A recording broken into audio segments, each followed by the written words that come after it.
Bien.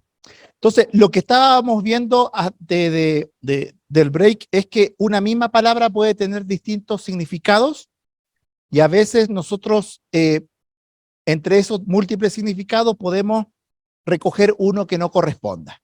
Entonces pusimos el ejemplo de ángelos, ¿no es cierto? Que significa ángel alado, el celestial, pero también esa misma palabra ángelo significa mensajero, ¿sí? Entonces, cuando usted lee mensajero, en griego dice la palabra ángelos, pero y puede ser también traducido como ángel, pero no es el ser celestial que uno se imagina, ¿sí?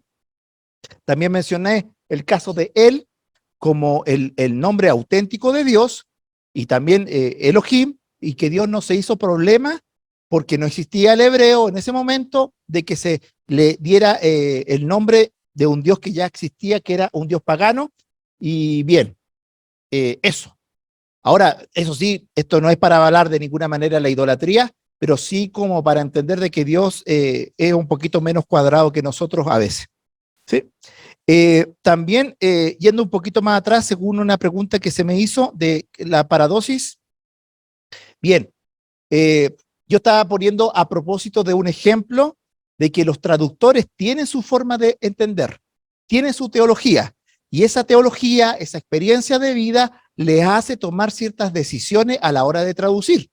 ¿Se entiende?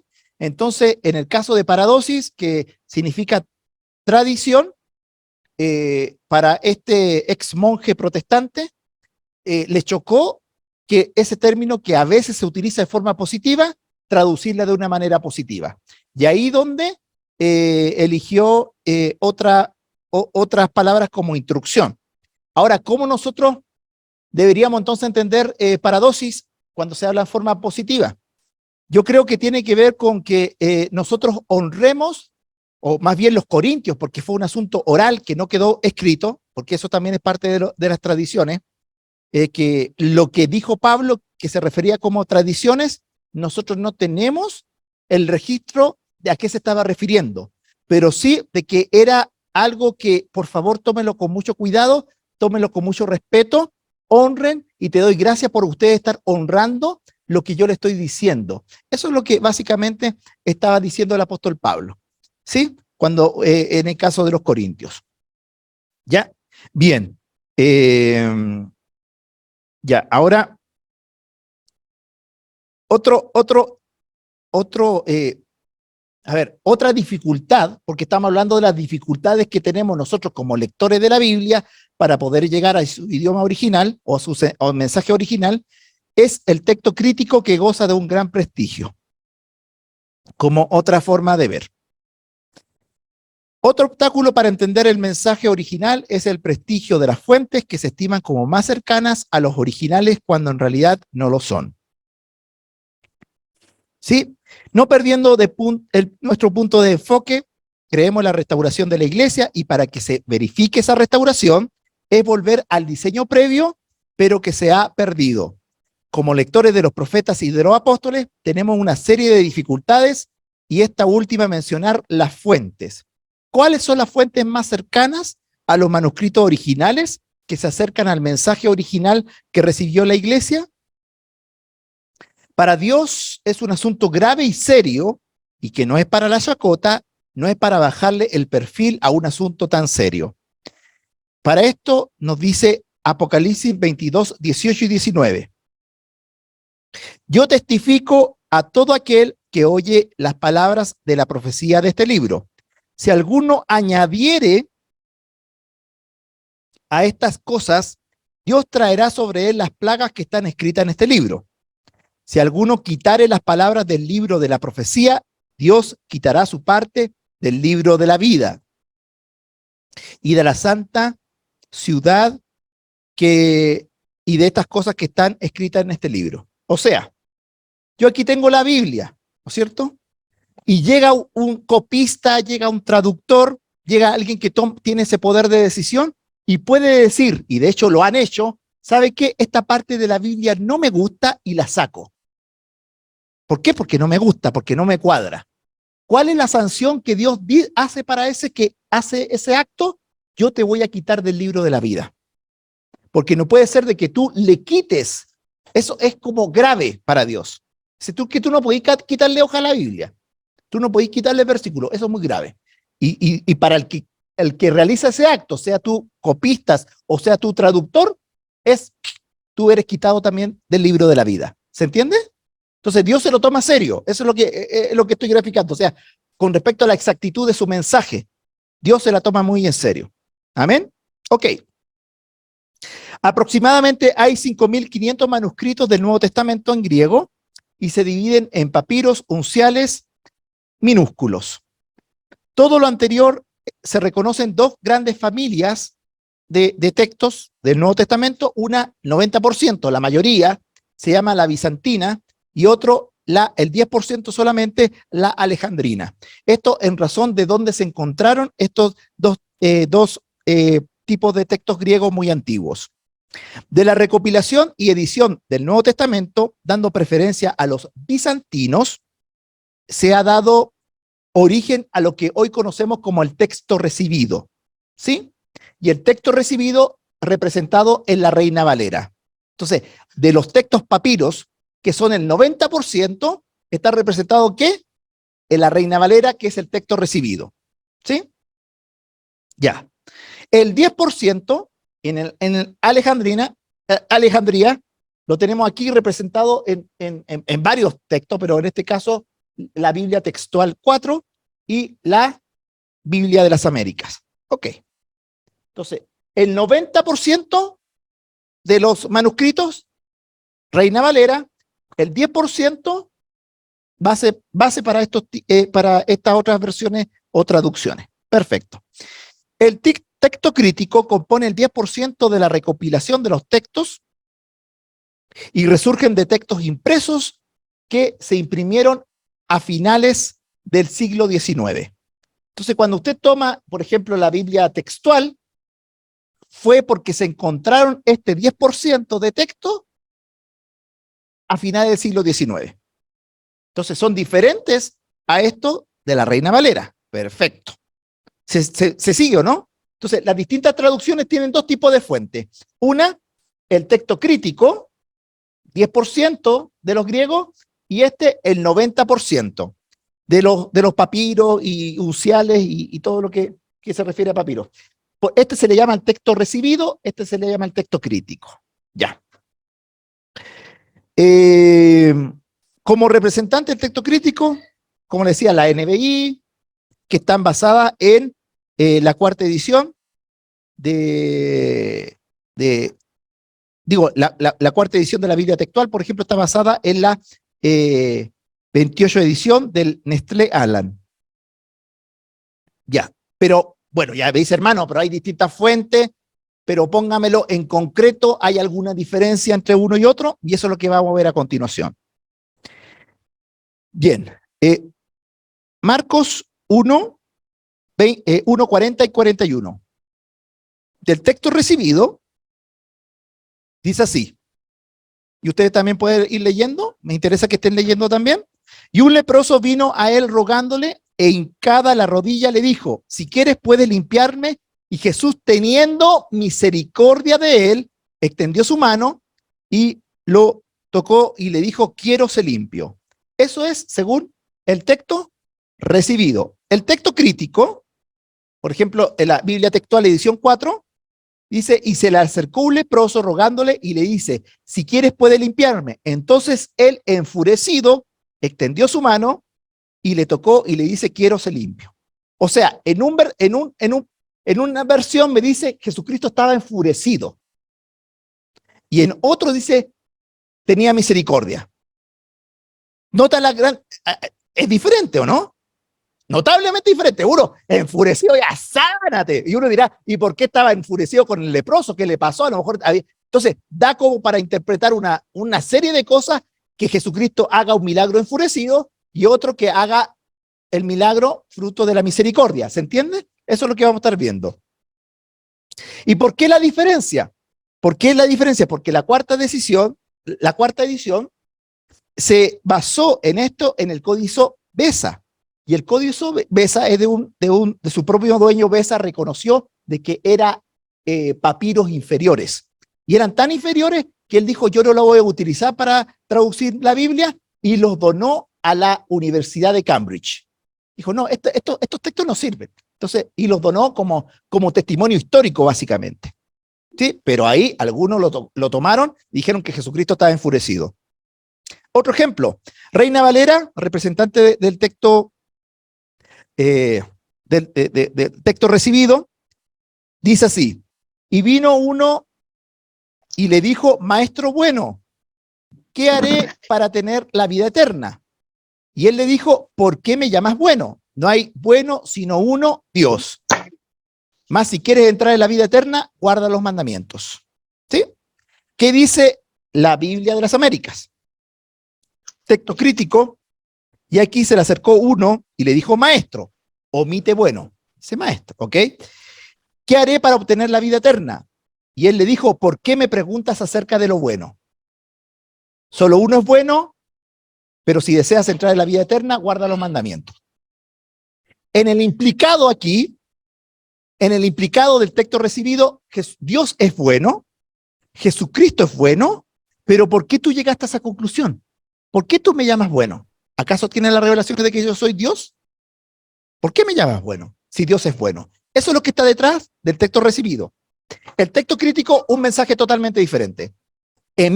Omite decir de que le dijeron maestro bueno y que la pregunta la cambia totalmente. Y dice, ¿por qué me pregunta de lo bueno? Y cuál no era la pregunta, según el texto recibido. Entonces son dos, como sea la interpretación, son dos casos diferentes. ¿Sí? Biblia textual, por ejemplo, la Biblia textual no aparece en Marcos 16, capítulo 16 del verso 9 al 20. No aparece. ¿Y qué aparece ahí y no aparece en ninguno de los otros finales de Evangelio? Es lo siguiente. Primero, no aparece que Jesucristo resucitó el día domingo. O sea, el único versículo de los finales de Evangelio donde dice que Jesucristo resucitó un domingo es en Marcos. Y ese fue quitado. Entonces, no sabríamos si Jesucristo resucitó un domingo. Y a más de alguno le podría interesar que Jesucristo no haya resucitado un día domingo. ¿Sí? Justino Martí, en la primera apología, en el año 150, ahora, ¿por qué voy a mencionar años? Porque lo que se dice a favor de este texto es que es más antiguo. Estamos hablando del siglo III o siglo IV. ¿Ya? Eso es lo que se dice. Pero lo que voy a mencionar aquí y más adelante es de que hay testimonios de libros escritos por cristianos que contradicen y que son más antiguos que el siglo III y IV, ¿ya? Que son más antiguos, siglo I, siglo II, y que están en contra de esto y que coinciden con el texto recibido. Porque lo que dicen a favor es que no, nosotros somos muy antiguos. Ya, pero te voy a demostrar de que hay testimonios que coinciden con esto y dicen que esto es más antiguo todavía. ¿Se entendió eso, no? ¿Sí? Ya. Bien. Moniquita.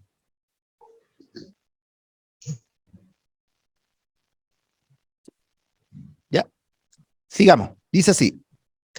Marcos no menciona ningún testigo ocular de la resurrección. ¿Y qué es lo que significa evangelio? Evangelio son las buenas noticias de la muerte y resurrección de Jesucristo. Entonces, que no diga ningún testimonio ocular es como para quitarle la palabra ya evangelio, ¿no?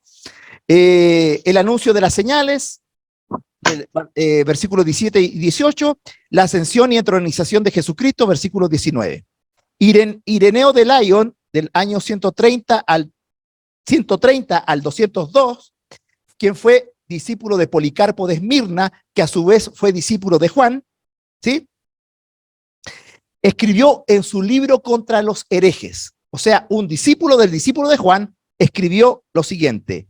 Marcos concluye el evangelio diciendo, el Señor Jesús, después que se le habló, fue elevado a los cielos y está sentado a la derecha de Dios. O sea, alguien que fue discípulo del discípulo de Juan, o sea, muy cercano a, dice, Marcos termina así. dándole la razón a la Reina Valera. ¿Sí? O en su mayoría la Reina Valera. Si bien la Biblia de las Américas conservó los versículos del texto recibido, coloca un pie de página que pone en duda la autenticidad. Y dice, no, mira, ¿saben qué? Es verdad pero hay algunos que dicen que no. Ok. Otro ejemplo de mutilación de la Biblia de la América. Mateo 1:25. Y la conservó virgen hasta que dio a luz un hijo y le puso por nombre Jesús. ¿Qué es lo que omite aquí? Primogénito. No sale aquí primogénito hijo. ¿Ya? Entonces, es como para decir ya, ¿y por qué omitieron primogénito? ¿Sí?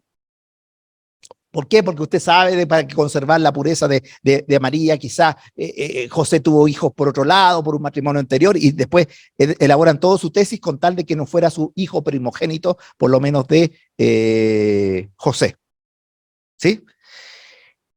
El texto crítico mintió. Otra vez, la Biblia de las Américas. Escuche. Entonces, a ver, lo que te estoy diciendo es que uno compra estas Biblias porque los expertos te dicen que son la mejor Biblia. Yo la compré, después la perdí, ¿ya? Y tuve que pedirla prestada porque no, yo ya la pierdo y se me perdió.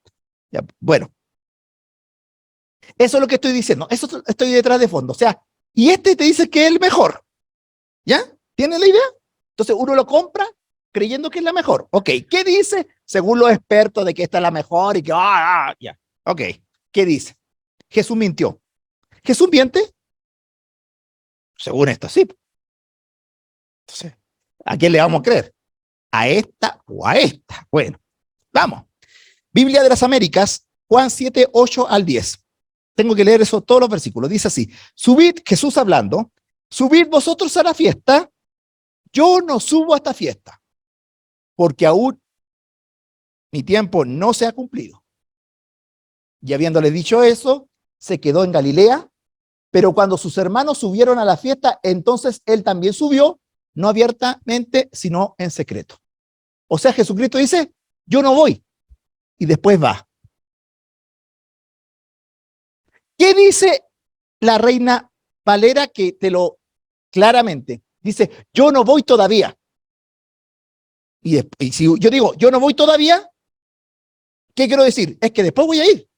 Entonces, no, yo no voy todavía. Pero una cosa muy diferente es que yo no voy y después voy. Entonces, igual queda como raro.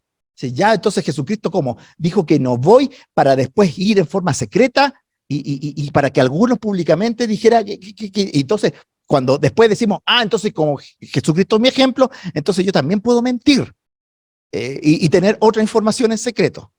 Entonces se complica esto. ¿Sí? Bueno, otra vez, la deidad de Jesucristo, texto crítico, y esto también lo puedo hacer con la NBI, por si acaso. Esto corre para la NBI y todos los textos que se basen en el texto crítico. Entonces, finalmente es eso, texto crítico, así para hacerla simple. Texto crítico o texto recibido, esos son los versos. Disminución de la deidad de Cristo en el texto crítico, Biblia de la América, e indiscutiblemente grande el misterio de la piedad. Él fue manifestado en carne. La Reina Valera dice, 1 Timoteo 3:16, e indiscutiblemente grande es el misterio de la piedad. Dios fue manifestado en carne. Entonces, él, es como que él, refiriéndose a Jesucristo, sí, él se manifestó en carne, pero en el texto, en este texto te lo pone de forma más explícita, que fue Dios el que se manifestó en carne, y no solamente refiriéndose al genérico él. ¿Se da cuenta? Entonces, ahí también hay una diferencia. ¿Sí? Primera de Juan 4:3 nos dice, todo espíritu que no confiesa a Jesucristo que ha venido en carne. Y esto es sumamente claro. A ver, pause. Si usted se imagina, ¿cuál sería la obra del anticristo? A ver, el anticristo, a ver, ¿qué haría el anticristo? Bueno, el anticristo, según la Biblia, negaría que Cristo vino en carne. Eso. ¿Ya? O sea, así de importante es para la Biblia diciendo, bueno, la obra del anticristo es que niegue que Jesucristo vino en carne. Ahí eso es obra del anticristo. Ok. Entonces, dicho eso, teniendo eso en claro, dice la Reina Valera del recibido, ¿no es cierto? Primera de Juan 4:3. y todo espíritu que no confiesa que Jesucristo ha venido en carne, no es de Dios. Y este es del espíritu del anticristo, el cual habéis oído que viene y ahora ya está en el mundo. En el texto crítico, Biblia de las Américas, Primera de Juan, capítulo 4, verso 3. Y todo espíritu que no confiesa a Cristo, punto, no es de Dios. Entonces, no, pues, es que aquí te está diciendo que lo importante era que Jesucristo vino en carne, no que Jesucristo no vi, que Jesucristo, ¿cómo se llama? Que no confiesa a Jesús, que es diferente. Una cosa es confesar que Jesucristo vino en carne, y que es sumamente importante para nuestra teología, y otro que Jesucristo simplemente Jesús vino. ¿Se da cuenta la diferencia? Entonces, y estamos hablando de doctrina, y aquellos que conocen un poquito de teología saben de que no estoy hablando de buscándole la quinta pata al gato, sino que estoy hablando de cosas fundamentales. O sea, ¿Jesucristo vino en carne o no? ¿O vino en un espíritu, en un fantasma? ¿Y por qué? Porque los gnósticos, ahora, y esto es lo interesante, Alejandría estaban los gnósticos predominando. Y cada vez que estaba el tema del cuerpo, porque ellos tienen un problema de la corporalidad, el cuerpo es pecaminoso, la materia siempre es pecaminosa. Entonces, por eso, ya que la materia siempre es pecaminosa, Cristo no pudo haber nacido en carne, porque Cristo es divino, Cristo es celestial, Cristo es perfecto, entonces Cristo no vino en carne. Entonces la alusión es fuerte a que Jesucristo efectivamente tuvo una corporalidad, la empezaron a pegar tijerazos. ¿Se entiende? Ese es como el trasfondo de esta omisión, que fue recogida en la Biblia de la América y en otras traducciones. Grave. No. Alguien que sepa teología me diga esto es grave. O sea, no lo podía, o sea, esto no. No, esto es serio, esto no es broma. Totalmente diferente, ¿ya? Esto es lo que sucede en la expresión máxima de malinterpretar la Biblia, porque el material es necesariamente pecaminoso, como yo les dije, lo quito, ¿sí? Texto crítico es la base para los testigos de Jehová. O sea, a los testigos de Jehová tiene más coincidencia con esto, su libro tiene más coincidencia con esto, la vida textual, la de la América, la NBI, tiene más cercanía que con esta, que es la Reina Valera. ¿Sí? Entonces, y usted ya, ay, mira, si esa Biblia le gustan los testigos de Jehová, algo te tiene que decir. O sea, como que, ya, ok, ya. Las comunidades cristianas, ¿cuáles recomendaron? Esta. Y uno dirá, ¿y por qué recomendaron esa? ¿Sabe por qué? Porque no había internet, no había investigación, no podía haber uno que pudiese, porque si aquí te dice, y en la página te dice, ¿no es cierto? No, estos son los escritos más originales y más puros, y uno los cree, po. Pero después cuando te das cuenta, oye, pero Jesucristo como que no está manifestado en carne, Jesucristo como que era como que le pegaba un poquito a la mentira, como que no me parece como que sea tan fidedigno. Ok, pero gracias al internet que podemos investigar un montón, ¿no? Y gracias también por el estudio que uno mismo hace los textos. Es que, y aquí yo voy a confesar mi pecado. Yo recomendé esta Biblia en un momento. La regalé. ¿Por qué? Por lo mismo, porque me decían, no, estos son los textos, estos son los más maravillosos. Y dije, ya lo quiero. Pero después de haberlo comprado, haberlo recomendado y regalado, o sea, lo hice de todo, después dije, ya voy a ver en detalle. Y cuando vi el detalle, dije, ay, Dios mío, perdóname. Miren, nosotros creemos que Jesucristo es el Señor. ¿Creen eso? La Biblia de la América omite la palabra Señor en Mateo 9:28, Mateo 28:6, Marcos 9:24, Romanos 6:11, 1 Corintios 11:29, 1 Corintios 15:47, 2 Corintios 4:10, Gálatas 6:17, Efesios 3:14, Colosenses 1:2, 1 Tesalonicenses 1:1, 1 Timoteo 1:1, Timoteo 5:21, 2 Timoteo 4:1, Tito 1:4, segunda de Juan, capítulo 3, verso 3. Entonces, esta tiene un montón de veces la palabra Señor, y aquí se la quitaron. Y recuerde que quitar la palabra Señor va apuntando a disminuir la divinidad de Jesucristo, porque la palabra Kyrios es equivalente a Yahvé. Entonces, aquellos que les chocaban que se dijera mucho Señor, vamos pegando tijerazo. Y es raro, porque nuestra principal doctrina es Jesucristo es el Señor. Entonces, véndame la que menos salga la palabra Señor. Todo. Entonces, no se entiende, yo no lo entiendo, no lo entiendo.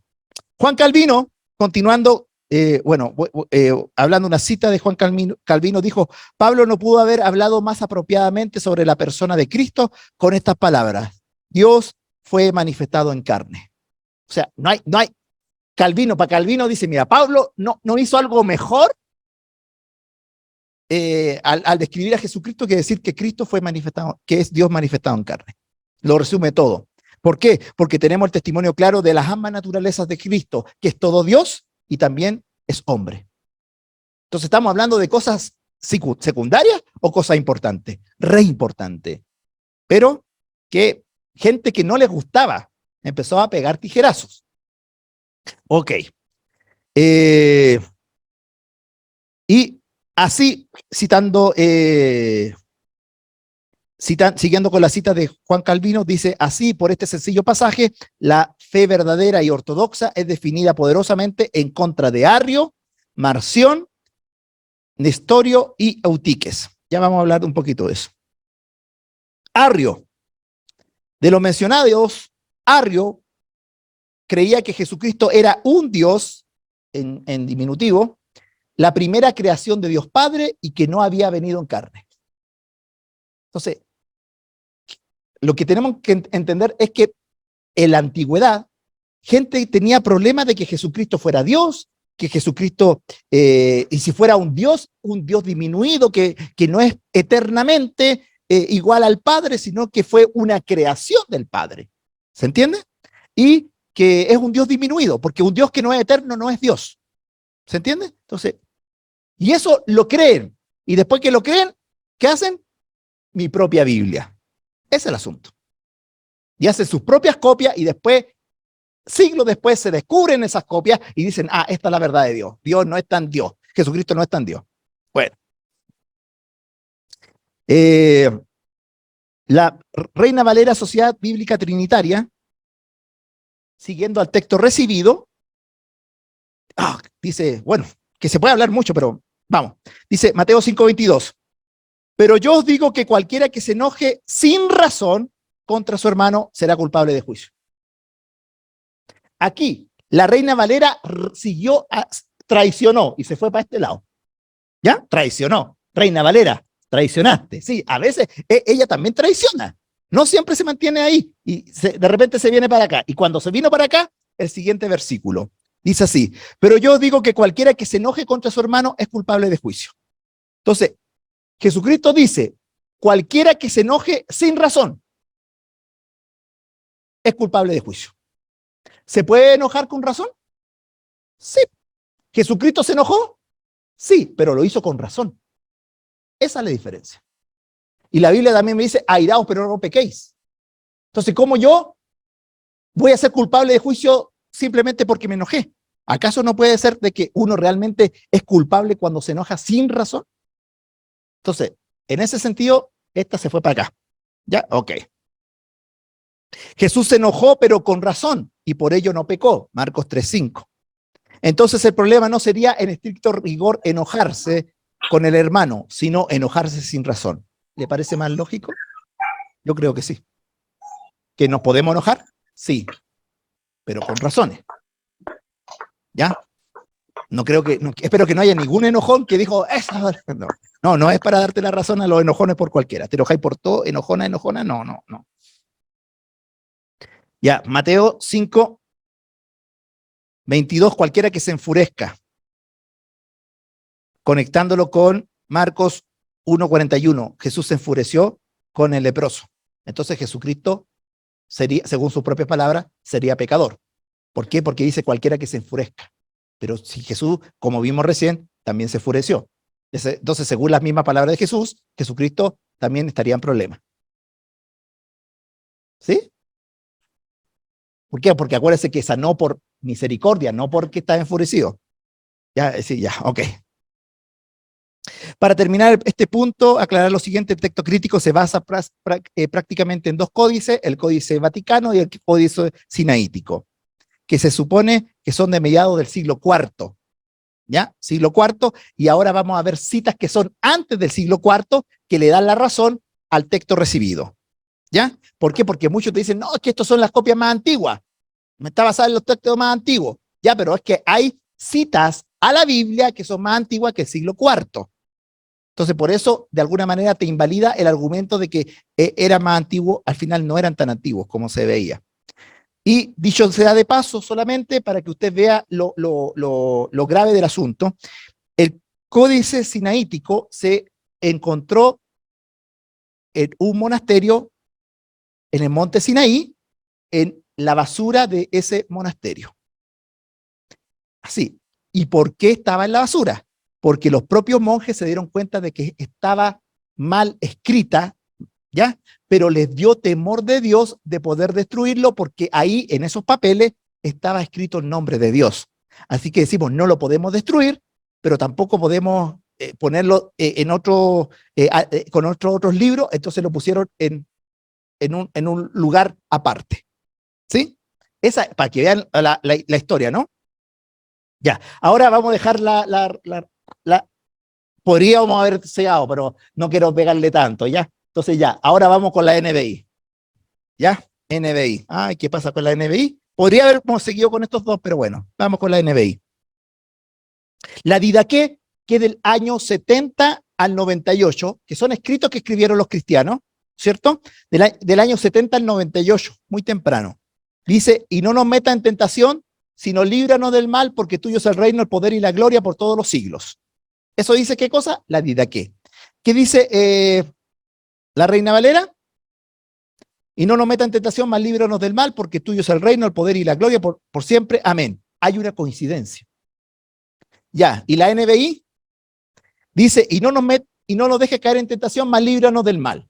Entonces, no está el final de la oración, la doxología, porque tuyo es el reino, el poder y la gloria por todos los siglos. Amén. Entonces, esa está omitida. Ok. Policarpo de Esmirna, que yo le decía de que era discípulo de Juan, en el año 105 escribió una carta a los filipenses y dice en su carta del 105, muy temprano, antes del siglo IV, porque el que no confiesa que Jesucristo ha venido en carne es anticristo y quien no confiesa el testimonio de la cruz es del diablo. Haciendo clara referencia a lo que le leí hace un ratito atrás de Primera de Juan 4:3, que nos dice la Reina Valera. G. Bueno, y después ya. Y todo espíritu que no confiesa a Jesucristo ha venido en carne, no es de Dios. Y la NBI, pero dice la NFI, pero todo el que no lo crea así, no es de Dios, sino que habla de parte del enemigo de Cristo. O sea, ni menciona esto de la carne. Esta cita de Policarpo de 250 años más antiguo que cualquier manuscrito que contenga Primera de Juan, capítulo 4:3. Continuamos con lo siguiente. Justino en su obra Diálogo con Trifón, en el año 155 al 160, dice así, porque las memorias que digo fueron redactadas por los apóstoles y aquellos que lo siguieron. Está registrado que su sudor cayó como gotas de sangre mientras estaba orando y diciendo, si es posible de mí, pase esta copa. Entonces, en el año 155, alguien dijo o alguien escribió, en el año 155, súper temprano, dice, bueno, cayeron gotas de su sangre de Jesucristo. ¿A quién no le va a gustar eso? A los gnósticos. ¿Por qué? Porque dice, ay, la materia, no, Jesucristo sudando sangre, no, ¿no? ¿Cómo se te ocurre? Entonces, en ese sentido, Lucas 22:44 coincide con esto del 155, del año 155, y dice, y estando en agonía, oraba más intensamente, y su sudor era como gotas de sangre que caían hasta tierra. ¿Sí? Lucas 22:44, de la Biblia textual, en este caso, no aparece. ¿Sí? ¿Y por qué no aparece? Porque fue encontrado su texto donde no les gustaba reconocer que Jesucristo era carne. ¿Sí? ¿Por qué? Porque Jesucristo no vino en carne, entonces hay que mutilar todos los versículos que ponen énfasis en su carne.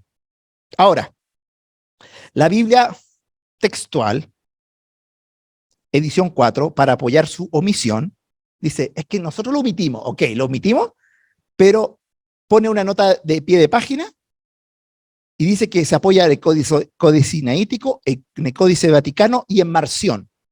Dice, yo me apoyé, lo quité, sí, lo quitamos, pero nos apoyamos en Marción. Ok, ¿quién es Marción? Él vivió entre el año 65 y 160 después de Cristo. Fue un hereje que justamente mutilaba la escritura en una edad temprana en la historia de la iglesia. Al respecto, Tertuliano dijo de Marción, que sirve para omitir ese versículo, dice, Marción usó expresamente y abiertamente el cuchillo y no el bolígrafo, ya que hizo una decisión en las escrituras para que se adaptaran a sus propios pensamientos. O sea, en una era temprana ya había alguien que está diciendo, ¿saben qué? Hay alguien que está metiendo tijera acá. Marción. Y aquí se le da la razón al que metió la tijera. A Marción. Entonces, ay, Dios mío. Entonces, Marción, no está, si está escrito en el libro de la vida, según lo que leímos anteriormente, después fue cortado. Ya, entonces, amplia ventaja por goleada y no, disculpen, hermano, pero ustedes, ¿saben qué? No pude seguir. Yo podía seguir por mucho rato más por este punto. O sea, no, hermano, y usted tiene, ¿se le acabaron los ejemplos? No, se me acabó el tiempo. Pero da para mucho, sí, para que el texto crítico quede mal parado y el texto recibido mejor parado. Ok. ¿Dudas? ¿Preguntas a este punto? Por razones de tiempo, ¿no? ¿Que tengan que ver con el tema? Porque, ya, no, ya. Ya, ok. Vamos. ¿Cómo se escribe? Con C. Marción, con C. Marción, sí, Marción. Ahí le pide la Biblia a la Cat y pídala. En defensa yo se la recomendé. Ay, Dios mío. Dios mío. Yo fui el que, yo no sabía, hermano. Ya, pero ahí sale, en todo caso, ahí aparece en la página, creo 68 en número para atrás. Pero bueno. Ya dice, ahora vamos a ir a un siguiente punto que tiene que ver, estamos viendo cómo nosotros tenemos que llegar al origen. ¿Sí? Ok. Una de lo que nosotros tenemos que aprender es una interpretación dinámica cultural. La Biblia fue escrita en una cultura diferente a la nuestra. Cuando hacemos una interpretación literal de las palabras, no se entiende el sentido original de ellas. Por ello, reducir esa diferencia entre dos culturas, se debe entender eso que fue escrito en otra cultura, trasladándola al código de tu propia cultura. Voy a ejemplo. Por ejemplo. A ver, hermanos, ya, cortito. ¿A cuán levante la mano derecha los que no les gustan los tatuajes? Ya, la mayoría. La mano izquierda, los que les gustan los tatuajes. Uy, sí, uno, ¿ya quién más? Dos, tres, cuatro, cinco, ya. Ok. La gran mayoría no les gusta. No, y eso. Y no levante la mano el que le da lo mismo. Ya, hay alguno que le da lo mismo. Exacto. Ya, perfecto. Ya. El punto, mira, aquí arrasamos la mayoría de los que no nos gustan. Mi amorcito.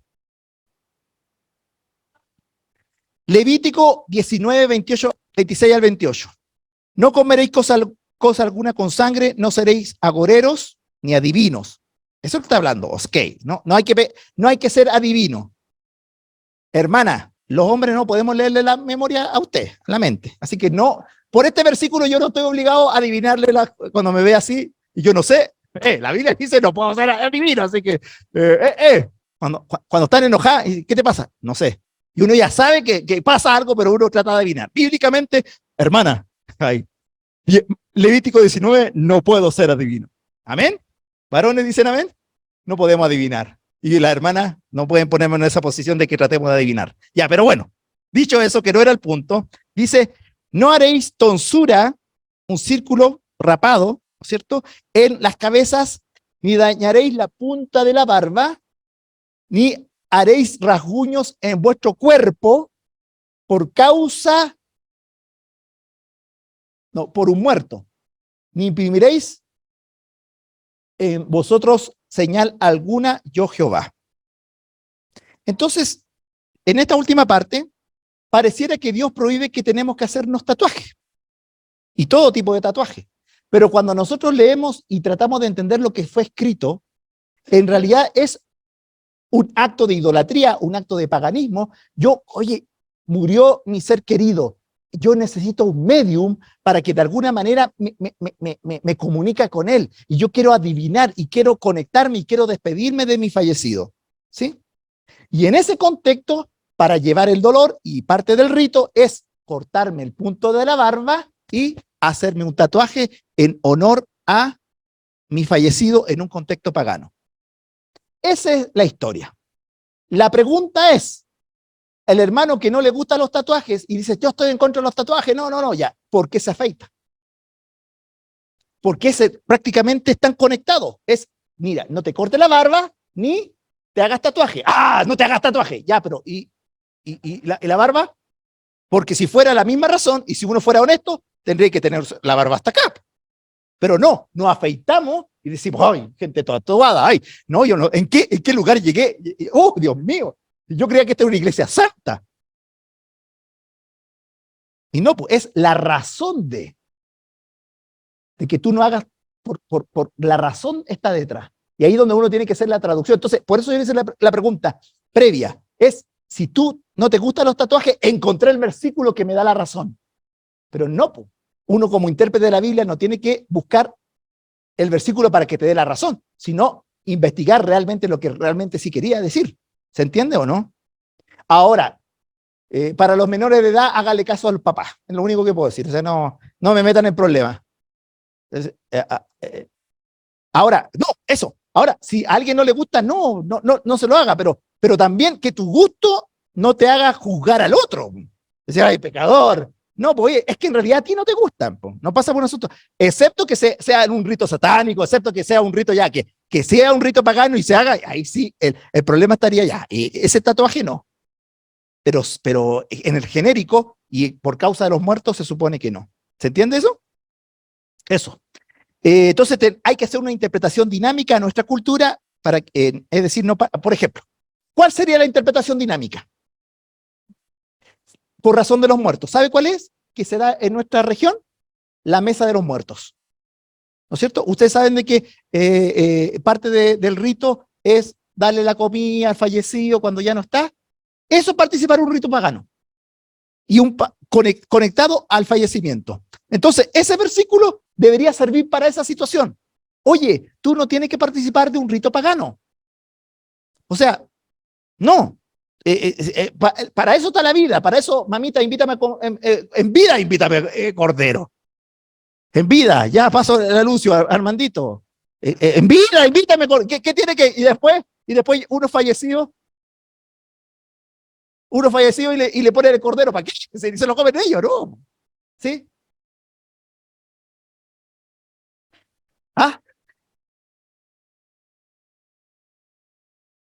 Y que se suma. Ok. Sigamos. Dice, sí, pues entonces, ¿para qué me...? No, sí. Entonces tenemos que disfrutar a nuestra gente cuando podamos. ¿Sí? Y no participar de ritos paganos. ¿Se entiende la interpretación dinámica? Entonces, que no me puse tatuaje, ya, pero, y ahí comiendo la mesa de los muertos. No, pues es que hay que entender qué entendieron ellos, para que nosotros, entendiendo qué entendieron ellos, nosotros podamos traducirlo a nuestros códigos. Por ejemplo, otra, 1 Corintios 11, 3, 6.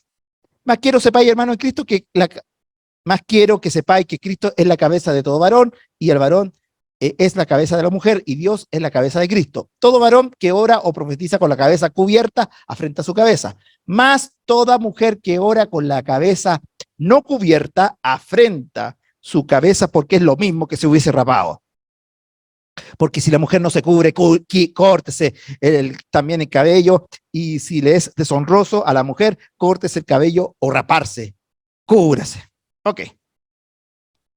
Y para complicarlo más todavía, por lo cual la mujer debe tener señal de autoridad sobre su cabeza por causa de los ángeles. Ok. Hay que entender qué pasaba y qué significa el pelo corto, en qué contexto, en los corintios. Lo que pasa es que hemos de considerar lo siguiente: la Biblia habla de la idolatría, adorar a ídolos, que es adorar a las criaturas antes que al Creador. Cambiar la imagen de la gloria de Dios incorruptible por la adoración de criaturas corruptas, ¿cierto? Romanos 1, que lo conoce. El puerto de Corinto, donde se confabulaban todos los pecados, ¿no es cierto?, de Oriente y de Occidente, ¿sí?, conocida como la Feria de las Vanidades, se daba rienda suelta a todo tipo de pecados. Si nosotros tuviésemos que imaginar el puerto de Corinto, y justo, ya, en el puerto de Corinto, es como Río de Janeiro en carnaval, pero peor. Las afroditas, o sea, las sacerdotisas eran prostitutas sexuales. Sacerdotisas. Eran sacerdotisas sexuales. Y que en sus días de festividad bajaban a Corinto y tenían relaciones sexuales con los hombres que pillaban en la calle. Así. O sea, uno dice, nunca hemos vivido cosas tan terribles, hermano, en el último tiempo. Mira, algunas situaciones del tiempo antiguo eran terribles, imagínense. Imagínense para los hombres y con una cultura validada y también con la irresponsabilidad de engendrar un hijo y después, si quedaban embarazadas, la educaban ¿quiénes? Las prostitutas, sacerdotisas de Afrodita. Ese era parte de su culto religioso. Entonces, imagínense ser santo en ese contexto. Complicado. Complicado, ¿no? Entonces, esos días había que estar encerrado. ¿Sí o no? Te podían violar. Hombre, te violaban. Y las mujeres usaban el pelo corto o rapado. Entonces, para el apóstol Pablo, es como una mujer, porque también se podía dar la tesis dentro del politeísmo de que una mujer sacerdotisa de Afrodita pudiese ser al mismo tiempo cristiana. Entonces, estaba aquí, oye, pero ¿y por qué está con el pelo corto? No, porque es sacerdotisa y Afrodita, ya, y está con ellos, no, que se está convirtiendo o está convertido o es hermana. No, porque no puede ser. Tiene que tener pelo largo. Tiene que pasar tiempo de cristianismo y tiene que arrepentirse y alejarse de la Afrodita, pues. No puede tener. Entonces, el pelo corto, para ella, ¿qué significa? Un modelo, para Pablo, un modelo diferente de sociedad, un modelo diferente de familia. ¿Por qué? Porque la familia estaba totalmente destruida.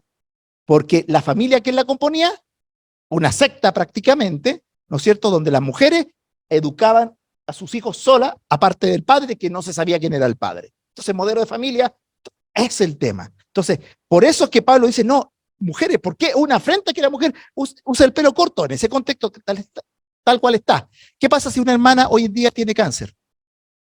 Y sobrevive al cáncer y tiene pelo cortito. ¿Pero cómo puede estar orando con el pelo corto? Oye, pero hermano, no es lo mismo una corintia con el pelo corto a una hermana sobreviviente de cáncer que tenga el pelo corto. No tienen el mismo significado. ¿Cuál sería el significado hoy en día?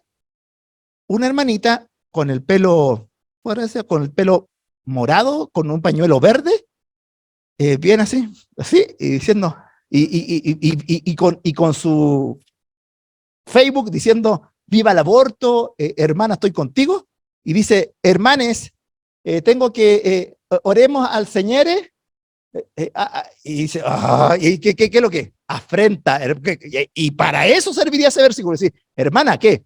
No profetice así. ¿Se imagina profetizar el lenguaje, en ese lenguaje llamado inclusivo? Entonces Pablo decía, no, es una afrenta. Y que tú tengas una postura ideológica a favor de la muerte, ¿no es cierto? Y que tú al mismo tiempo te autopercibas como cristiana y que tú le ores a Dios, eso es una afrenta. Tú no puedes. O eres abortista de ese lado, o eres cristiana, pero no puedes ser ambas. No, es que yo quiero orar. Ya, pues entonces conviértete primero. No, el Señor te perdona, no hay problema, pero tú no puedes estar luchando a favor del aborto y ser cristiana, ¿se entiende? Entonces, ahora, respecto de la señal de autoridad, es la señal respecto de la casada, ¿ya? ¿Qué pasa con usted, ya, hombre, ya, al hombre, ¿para qué vamos a tirar pura mujer? El hombre que va al supermercado, el hombre casado que va al supermercado y hay una cajera y que cada vez que va a comprar a supermercado se saca el anillo. ¿Para qué? ¿Para qué? Porque la carne quiere carne. Eso es lo que, oye, tiene que haber una señal a ti como mujer de pelo largo, en ese contexto, que eres una mujer casada, no sea que venga un misionero y que te vea con un pelo un poquito más corto y diga quizás ella está soltera. O quizás recién se convirtió del tema de Afrodita y existe la posibilidad de que ella sea soltera porque no tiene pelo largo. Entonces, como el pelo largo o el pelo corto puede tener distintos significados en ese contexto, pero no en este otro contexto. Pero sí, que es la señal de ¿qué? De matrimonio. Entonces, si una mujer, hermana, que no hay que sacarse el anillo, particularmente, yo sé, y particularmente cuando va a haber alguien que te está tentando, eso no es pecado. Hermana, estáis jugando con fuego. A eso es que la señal de autoridad. ¿Se entiende? Entonces, ahí donde cuando uno debiera a veces tratar de entender qué es lo que se quiso decir en la cultura de origen para entender qué es lo que se dice en la cultura de destino. Por ejemplo, voy a poner un ejemplo para terminar este punto. Cuando dice Pablo, cualquier versículo, hay muchos, pero Reina Valera 1909, Romanos 16:16. Saludaos los unos a los otros con ósculo santo. Os saludan las iglesias de Cristo en los Corintios. Ósculo significa besito. ¿Qué complicado es besito? Es re complicado. ¿Sabe por qué? Porque es una expresión de cariño, de afecto santo, porque es un besito santo. Ya, pero ¿y dónde es el besito? ¿Qué besito? Entonces, ¿será un patito a la hermana? No, pues. Eso es lo que dice nuestra cultura. Pero esta cultura, te voy a poner un ejemplo cultural complejo. Cuando yo fui a Argentina por primera vez, chico, no existía internet, nadie conocía. Y llegaba el hermano y beso en la cara. Se me movió todo por dentro y digo, ¡oh! Beso en la hermana, este argentino. Y venían todos y besos para todos lados. Hermano, a mí me complicó. A mí me complicó. ¿Por qué? Porque los argentinos son así. Se dan besos en la mejilla y yo no estaba acostumbrado. ¿El beso de él es santo? Sí, pero yo era el complicado.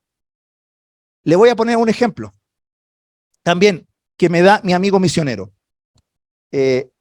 Tú en África, para demostrar quién es tu mejor amigo, hombre heterosexual con otro hombre heterosexual, caminan de la mano públicamente con los dedos así, entrelazados. Eso es para demostrar que es mi mejor amigo. Y él es mi mejor amigo, po. Podríamos caminar aquí en el centro de Antofagasta así, cruzados los deditos, así diciendo, oye, él es mi mejor amigo aquí en Chile. ¿Qué dirían? ¿Qué dirían de esa expresión legítima, pura, que tienen los africanos en África aplicada acá en Chile? Entonces, ¿qué es lo que es besito? Y ahora viene el tema de la pandemia. Uno ahora con ni besito uno quiere, porque va a esperar los pichos. No, dice, no, ahí hermano, el cachipún, pero no. ¿Me entiende? Entonces, lo clave es despedirse con cariño, que transmitamos santidad. Por eso es el término besito, ósculo. Ósculo significa besito. Entonces, si es que tú quieres, ¿por qué? ¿Y por qué es tan importante esto? ¿Sabe por qué? Paréntesis. Es porque en estos pasajes te habla de pecados sexuales, en estos libros. Entonces, cuando te hablan de pecados sexuales, después uno queda para el otro extremo. Hoy no puedo tocar a nadie. ¿Por qué? Porque todo es tentación. ¿Y qué tal si la toco? ¡Oh! Entonces, no, hermana, no me vean. No. Entonces, dice, no, es que podemos, no es para volverse fríos, tenemos que ser prudentes, claro está, y también transmitir. Entonces, es como, ahora, si es que, por ejemplo, viene la señorita bonita, formadita, y uno le da el abrazo así en el hermano del Señor, y después viene la viejita, hola hermana. No, pues, es hermano, si que vaya a saludar con cariño a viejita y a jovencita por igual, o no. ¿O no? Porque sería raro. Sería, hoy viene la hermana estupenda. Ahora, hermana, te voy a ministrar. No, pues anda a ministrarle a tu abuela, ¿no? ¿Se entiende o no? Entonces, comunicar santidad en nuestras expresiones de cariño legítimas. ¿Se entiende o no? Ya, eso. Ya. Ay, rápido, ya. ¿Cómo Jesucristo interpretaba el Antiguo Testamento? Ay, ay, ay. Ya. Vamos a caballo. Dice, Yeshua tanto como rabino respetó el contenido del Antiguo Testamento. No penséis que he venido a abrogar la ley o los profetas. No he venido para abrogar, sino para cumplir. ¿Por qué estamos señalando esto? Porque nuestro Señor Jesucristo no vino a anular la ley vía interpretación. ¿Sí? Abrogar significa demoler, desintegrar, que ha sido traducido como dejar sin efecto una norma. ¿Sí?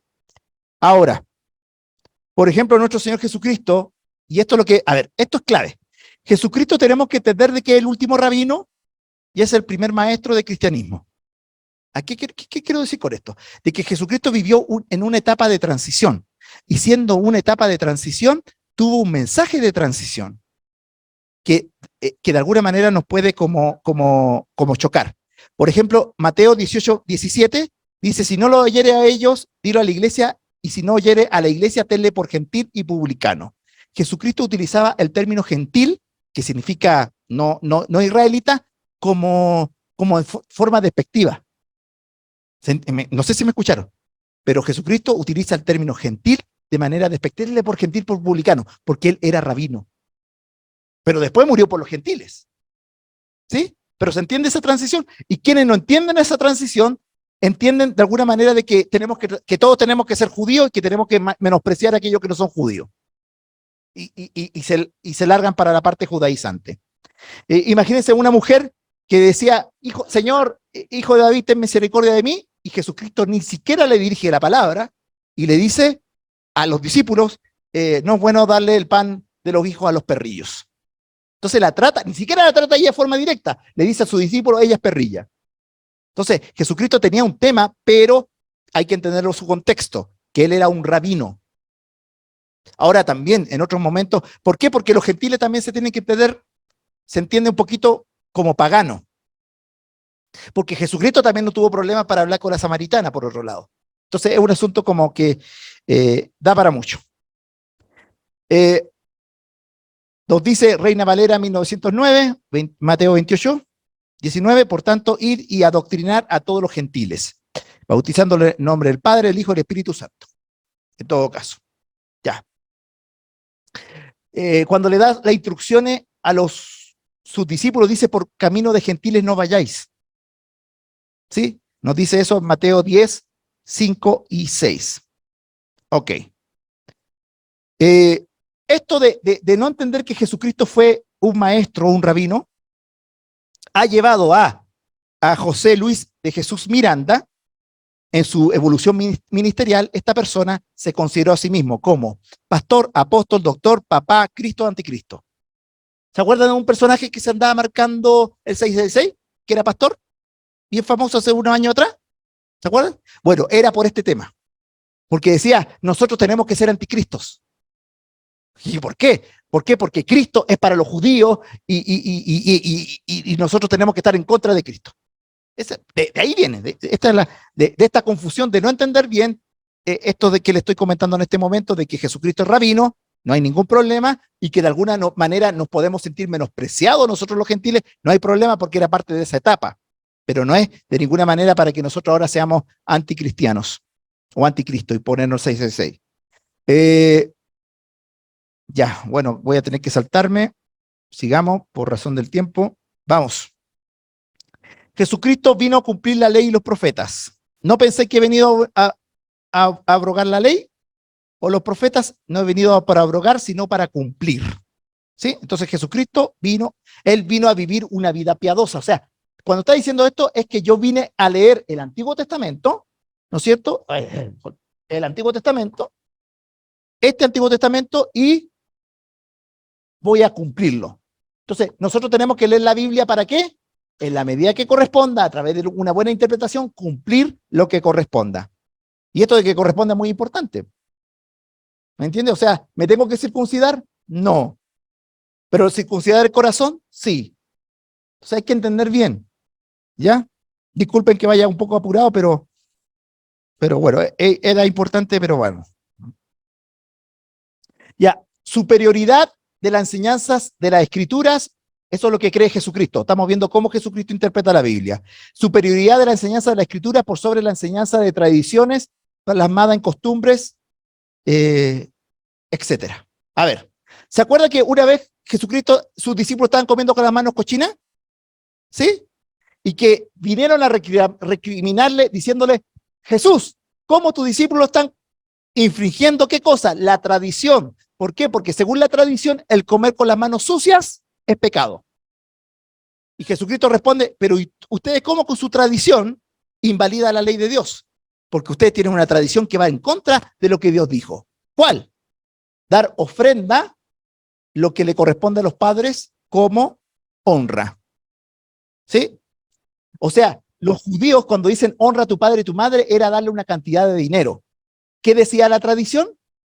Agarra esa cantidad de dinero que se suponía que tú tenías que darle a los padres y se la podías dar a Dios. Esa era una enseñanza. Y Jesucristo dice, eso no corresponde. ¿Sí? Entonces, Jesucristo está en contra de las tradiciones. ¿Nosotros tenemos tradición? Claro que tenemos tradiciones. Es todo aquello que nos sale de la Biblia y le damos un significado que, por ejemplo, a ver, cortito, ¿fumar es pecado? Según Jesucristo, no. No sale de la Biblia, ¿o no? No. No estoy hablando de que sea malo para la salud, no. Y de hecho tiene un símil, un parecido con comer con las manos sucias. Porque comer con las manos sucias te contamina el cuerpo, pero tiene una consecuencia espiritual para esa tradición. Nosotros lo mismo. El que fuma, le está chupando la cola al diablo. Ok, pero ¿sale en la Biblia que fumar es pecado? No. ¿Hace mal para la salud? Ese es otro tema. No estoy recomendando de ninguna manera que fume, pero en estricto rigor es una tradición. Entonces, pero la hermana no fuma, pero es murmuradora. Y a veces nosotros podemos preferir a la murmuradora que no fuma y a la persona que está fumando lo recriminamos, lo rechazamos. No estoy defendiendo que fumen, no se me entienda eso, pero a veces podemos tener otra categoría también. Otra categoría también tiene que ver con otro ejemplo de esto es, a ver, el que creyere y fuere bautizado será salvo, mas el que no creyere será condenado. ¿Sí? Nosotros tenemos una tradición que dice, estamos en la calle y decimos ya, repita esta oración después de mí. Jesús, ven a mi corazón, Jesús, ven a mi corazón, eres salvo.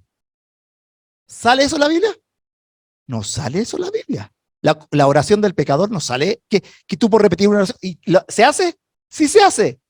Pero sale en la Biblia, no. Entonces te das cuenta que nosotros a veces tenemos enseñanzas, costumbres que no aparecen en la Biblia y las creemos como tal. Entonces son tradiciones humanas. Bien. Dicho eso, el amor como un principio fundante de las escrituras, el amor, el espíritu de la ley. ¿Ya? Dice, Mateo 22, 36, 40. Maestro, ¿cuál es el gran mandamiento en la ley? Jesús le dijo, amarás al Señor tu Dios con todo tu corazón, con toda tu alma, con toda tu mente. Y este es el primero y más grande mandamiento. Y el segundo semejante, amarás a tu prójimo como a ti mismo. De estos dos mandamientos depende toda la ley y los profetas. El amor no es un sentimiento cursi o sino que se trata de los dos mandamientos. Y nos dice Creman Numi, que dice cuelga toda la ley y los profetas, es decir, el Antiguo Testamento. De manera que al fallar en uno de estos mandamientos, se cae toda la ley, los profetas, y va cayendo todo al piso. Entonces,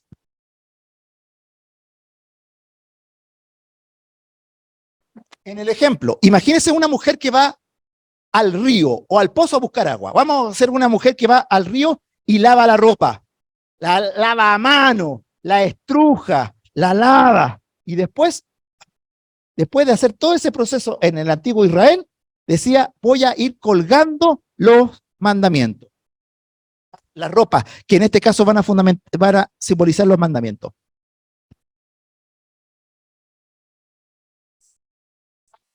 Entonces, Respeta el día sábado, ¿cierto? ¿Qué más? Está el invierno, y todo esto representado en estas distintas ropitas que ella iba colgando.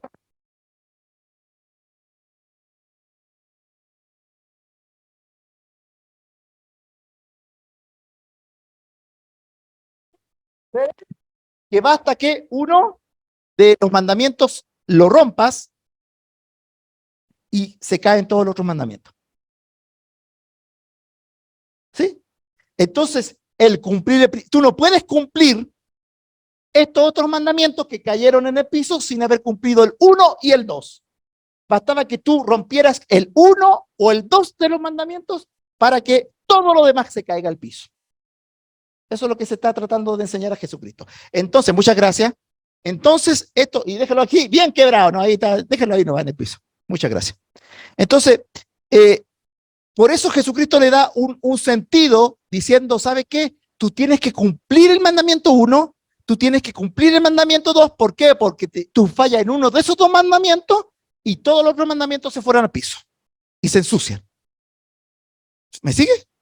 Entonces, vamos a suponer, por ejemplo, por razones de tiempo tengo que ir un poquito más rápido, pero Jesucristo sana en sábado, ¿no es cierto? Hace cualquier sanidad, típico que hacía sanidad el sábado. ¿Y qué hacían los otros? Oye, ¿y por qué no sanaste en sábado? ¿Por qué no te es listo sanar el sábado? Ok, tiene una persona que 40 años postrado, enfermo, o una mujer encorvada por años de años, y tú me dices que no la puedo sanar en sábado.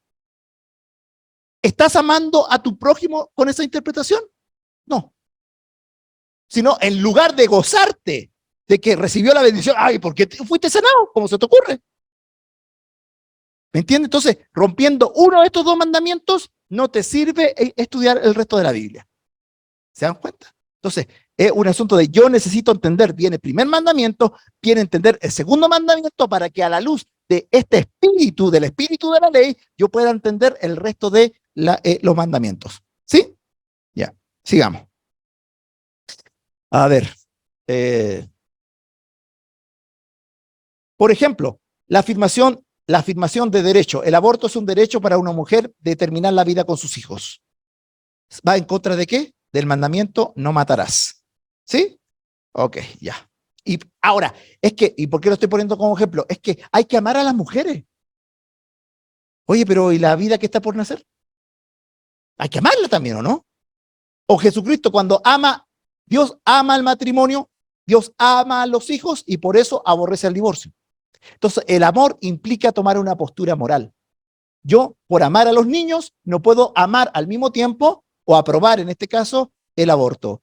Yo, porque amo el matrimonio, no puedo estar a favor de el divorcio sin causa. Sí, sí.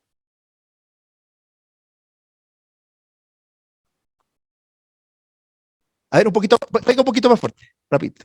Gracias. Sí. Ya, ahí. Le saludo con la paz del Señor. La pregunta es sobre el anterior punto, sobre los mandamientos, quebrantarlo, uno de ellos.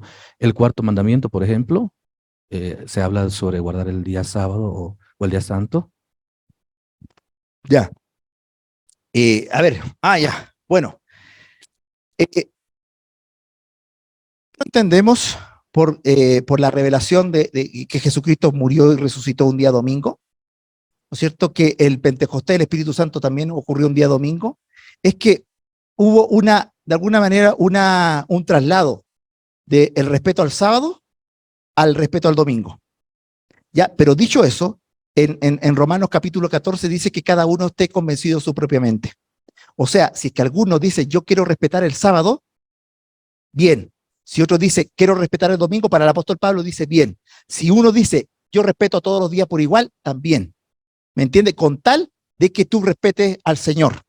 Eso respecto de esas cosas como, de alguna manera, menores que el apóstol Pablo, porque dice recibir al débil en la fe, pero no para discutir sobre opiniones, sino para recibirlo. Entonces, cuando entramos en ese tipo de tema es, Señor, si usted quiere respetar el día sábado, bien. Si usted, señora, quiere respetar el día domingo, bien.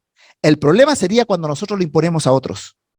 ¿Me entiende? Entonces, hay algunos que llegamos a la conclusión de que, Dios mío, yo quiero respetar todos los días de la vida. ¿Cómo sale en ese pasaje? ¿Sí? No sé, sé que el tema da para mucho más, pero yo creo que tenemos que respetar al Señor. ¿Sí? Y que Jesucristo, ojo, Jesucristo no le faltó el respeto al sábado por hacer un milagro. Porque eso es lo que le estaban juzgando. O sea, lo que estamos viendo como contexto más específico es que de repente nosotros, o los judíos de aquel momento, eran legalistas inclusive hasta la cantidad de metros que tú podías caminar, que era el día de reposo. Entonces tú caminabas un poquito más y ya estabas rompiendo. Entonces, ¿ese es el sentido del sábado? Una persona que estaba, por ejemplo, postrada por 40 años, su mejor manera de respetar el día de reposo era reposando de su reposo y levantarse. Entonces, de eso se trata el espíritu de la ley. O sea, ¿qué realmente quería Dios o qué estaba detrás de la idea de Dios cuando habló del tema del sábado? ¿Me entiendes? Eso por ahí va. O sea, Señor, ¿qué tú querías buscar conmigo? ¿Qué querías tú buscar con Israel? ¿Qué tú querías buscar con nosotros? A modo de paso, por ejemplo, le da esta ley a quién? A unos esclavos. Eso es maravilloso. O sea, unos esclavos que no tenían derecho a descansar nunca, les da, ¿qué cosa? Ustedes, yo les mando que reposen un día a la semana. Bendito sea, o sea, de la perspectiva del esclavo dice, genial, gracias Señor, pero para que me recuerden, para que tengan comunión conmigo, para que reflexionen, des el tiempo, porque tú si estás trabajando, no voy a tener tiempo para reposar y para descansar y para reconocerme a mí que yo soy tu dador a través del tema del maná, que daba el maná, ¿no es cierto?, que también está conectado con el día sábado. Da para mucho, pero gracias por su pregunta. Ya, ¿qué más? A ver, no, esto, me lo salto. Ya, Jesucristo es el predicador de la gracia. Pues la ley por medio de Moisés fue dada, pero la gracia y la verdad vinieron por medio de Jesucristo. En aquel tiempo, bueno, ya, hasta ahí te lo dejamos. Ok, Jesucristo es el predicador de la gracia y nosotros tenemos que entender eso. Dice Mateo 12, del 1 al 8, voy a tener que leerlo, dice, en aquel tiempo iba Jesús por los sembrados en un día de reposo y sus discípulos tuvieron hambre y comenzaron a arrancar espigas y a comer. O sea, tenían hambre. No sé si usted puede darse la cuenta de la imagen de la escena, es que están comiendo, encontraron espigas y ¿era para venderla? No, es que les dio hambre y empezaron y sacaron a comer, pero era un día sábado. Y ahí es donde entraron los legalistas del sentido. Dicen, oye, ¿cómo estáis sacando eso? Oye, pero es que tienen hambre. Entonces, ¿cómo tú? Y ahí donde Jesucristo interpreta, citando un versículo, ¿no habéis leído lo que hizo David cuando tuvo hambre él y con los que estuvieron con él y comieron? O sea, era un pan que era para los sacerdotes. Era un pan que representaba el maná que había sido dado anteriormente. Y como Dios, en un día sábado, ustedes no tienen que recoger, el día viernes ustedes recogen el doble. Está conectado el tema. ¿Saben qué? David no tenía derecho a comer y comió porque tuvo hambre. Y no fue juzgado, no fue condenado, no pasó nada malo. ¿Por qué? Porque era un pan sagrado, pero era una situación de emergencia. E hizo algo que no se correspondía, pero no lo hizo de malo. No lo hizo, simplemente porque tuvo hambre y comió. Y mis discípulos también tienen hambre y están comiendo el día sábado. ¿Por qué te complicas? Entonces, era la interpretación legalista para el tema y que siempre imponiendo la ley sobre la gracia. ¿Sí? Entonces nosotros tenemos que tener una interpretación de gracia y no de ley. Por ejemplo, la interpretación de ley, no cometerá adulterio. Entonces, y se podía pasar rollos, pues. Hoy la vecina, ya, pero no cometió adulterio, porque técnicamente no lo hizo. ¿Y qué dijo Jesucristo? El que la miró, la codició, cometió adulterio con ella en su corazón. ¿No es cierto? Entonces, la gracia no tiene que ver solamente con que chip libre, no, sino que se trata de que yo he puesto mi espíritu dentro de vosotros. ¿Para qué? Para capacitarlo, para que ustedes rehuyan de la tentación. Yo les voy a ayudar cuando se tente con la vecina. ¿Me entiende? Entonces, por eso la gracia es más exigente también que la ley, pero tampoco es legalista de que, ¿hasta qué punto? Los fariseos que tenían, diezmaban hasta el comino, ¿no es cierto? Pero se olvidaban de lo más importante que era la misericordia. Entonces, no, mira, ¿saben qué? Ustedes pueden y tienen que seguir diezmando, fariseos, pero el problema es que ustedes se olvidaron lo más importante, ser misericordiosos con la gente que tiene necesidad, que eso también es tan importante. No era necesario, bueno, ya. Jesucristo, ya, a ver, lamento no poder enseñar lo que pude haber enseñado. Jesús, a ver, ya, ya, ok. A ver, ya esto sería para, a ver.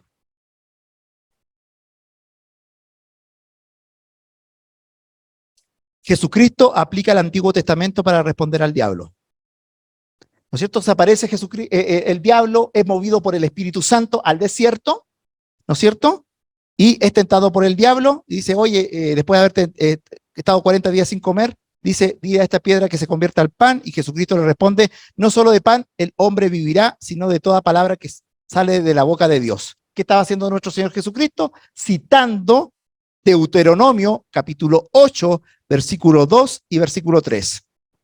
Y dice, y te acordarás de todo el camino por donde te ha traído Jehová tu Dios por 40 años en el desierto. Él estuvo 40 días para afligirte y para probarte, para saber qué había en tu corazón, si había de guardar o no sus mandamientos.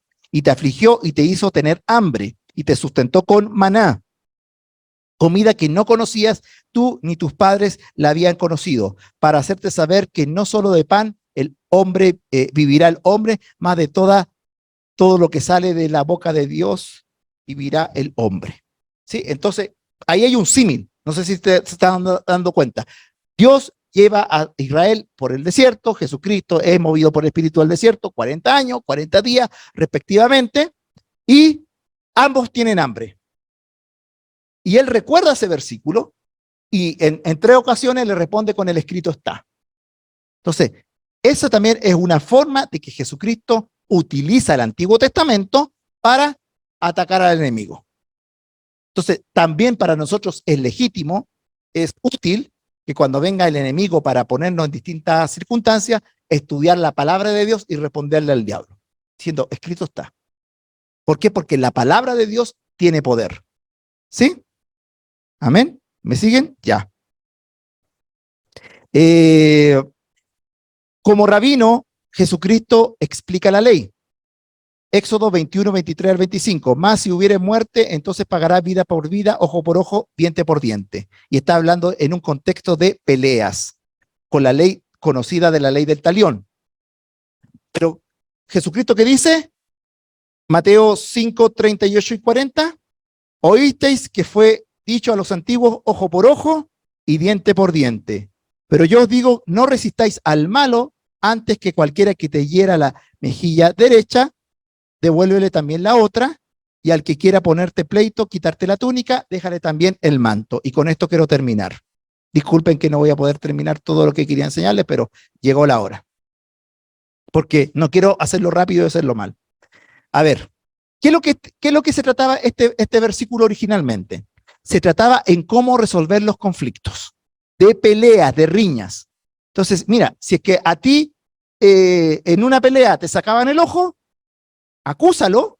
¿Para qué? Para que la sentencia sea que le quiten el ojo, ojo por ojo. Si en una pelea te dan un bueno y te sacan el diente, entonces, ¿qué tenían que hacer? Acusarlo. ¿Para qué? Para que le saquen el diente. ¿Sí? Ojo por ojo, diente por diente. Eso fue lo que enseñó. Así se resuelven y así se evitan los conflictos. ¿Qué enseña nuestro Señor Jesucristo? Un versículo que está en el Antiguo Testamento. ¿Cómo Jesucristo lo enseña? Lo enseña interpretándolo, diciendo, bueno, voy a seguir hablando de los conflictos y cómo se tienen que resolver. ¿Sabes qué? Cuando te roben el celular, el celular no. Ponga otro ejemplo, hermano. Cuando te roban el celular, pásale el cargador. El que te quita el manto, pásale también la túnica. Imagínese un ladrón que tú le haces eso. Ladrón, ¿qué? Espérese, se le queda el cargador. El cargador. Sí, sí, toma. Se le quedó el cargador y si me permite, Dios le bendiga. Eso es para desarmarlo. ¿Es para qué? ¿Qué? No te entiendo. Te estoy desarmando. Y eso es lo que el Señor estaba evitando, un conflicto y dándole una cosa loca. Oye, el que te quiera quedar el celular, pásale también el cargador. Señor, esto sale en una película tremenda, Los Miserables, donde Jean Valjean, un ladrón, llega a una casa de un obispo hambriento, dice, yo soy un ladrón, se presenta como tal y dice, no, yo te voy a dar hospedaje, te voy a dar que comer, yo soy un ladrón, y le da de comer, y le da cama esa noche. En esa madrugada el ladrón se levanta, ¿no es cierto? Y se roba la platería de ¿cómo se llama? De la vajilla, para vender, y lo pillan a este ladrón. Y lo lleva a la policía de nuevo a la casa del obispo. Y el obispo le dice, te olvidaste de llevarle el candelabro, toma. ¿Por qué te olvidaste de llevar el candelabro? Y ahí el ladrón se conmovió. Dijo, no, suéltelo. ¿Pero por qué? Con esto estoy comprando tu alma. Te estoy rescatando de las tinieblas y ahora va a ser de la luz. Toma, el candelabro. Ahora eres un hombre nuevo. Oh, y el ladrón fue cambiado por ese día. ¿Por qué? Porque le aplicó la gracia. Entonces, no se trata de resistir, no que, me robó, porque no es como que, me robaron el celular y el ladrón, me hice el vivo y no me pillaron. No, señor ladrón, usted también llévese, por favor, mi cargador. ¿Pero por qué? Bueno, ¿sabe qué? Porque yo soy cristiano y yo no quiero que te vayas al infierno. Y dice la Biblia que los ladrones se van a ir al infierno. Y yo prefiero regalártelo para que no te vayas al infierno. Y se resuelve el conflicto. Entonces, Jesucristo, a un mismo pasaje, tenía una forma de verlo diferente y nosotros ojalá que pudiéramos verlo como lo ve Jesús, porque a veces somos discípulos de Jesucristo, pero nos cuesta entender lo que Jesucristo enseñaba. Qué tremendo, ¿no? Bueno, disculpen por los puntos que no alcancé a compartir. Habían algunas cosas bien bonitas, pero eso será para alguna prédica que vos tenés que dejarla, ¿no? Bueno, Dios les bendiga. Preguntas, acotaciones, algo que agregar. ¿Qué les parece? ¿Se entendió lo último o no? ¿O quizás fue un poquito rápido?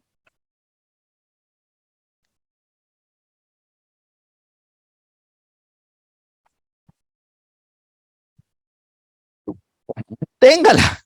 No, mira, yo creo que la tiene que tener, pero yo creo que sirve, mira, para mí sirve tanto como una Biblia de Testigos de Jehová. Sí, si tiene las mismas fuentes. Bueno, no tanto como la Testigos de Jehová, pero ahora quizás sirve para hacer investigación, para hacer contraste. Pero para que yo crea es complicado, porque después yo tendría que entrar a diferenciar y a distinguir cuándo fue traducida bien o cuándo no fue traducida bien. Eso es lo que creo, por lo menos yo, porque no. Si me niega que Jesucristo vino en carne y es del anticristo, sí, bueno, ¿no? O creímos que el espíritu del anticristo está a favor, o sea, que era negar en carne, sí, y que era algo violento para Dios, sí, y eso sale en la Biblia de la América, y es violento contra Dios. Entonces es complicado. Entonces, pero mi amigo me decía, oye, ¿y qué pasa si uno lo regaló con tanto cariño y con tanto amor y todo el asunto? Ahora, yo creo que inclusive Dios podría utilizar la Biblia de América, no tengo duda de aquello, pero si uno está como por el perfeccionamiento de tu fe, la Biblia de América no te sirve. No te sirve, lo siento, pero no. ¿O no? ¿O vamos a creer que Dios no vino en carne? ¿O vino en carne? Entonces, ¿para qué voy a tener un texto que lo niega? Es un asunto serio, ya. Bueno, bendiciones.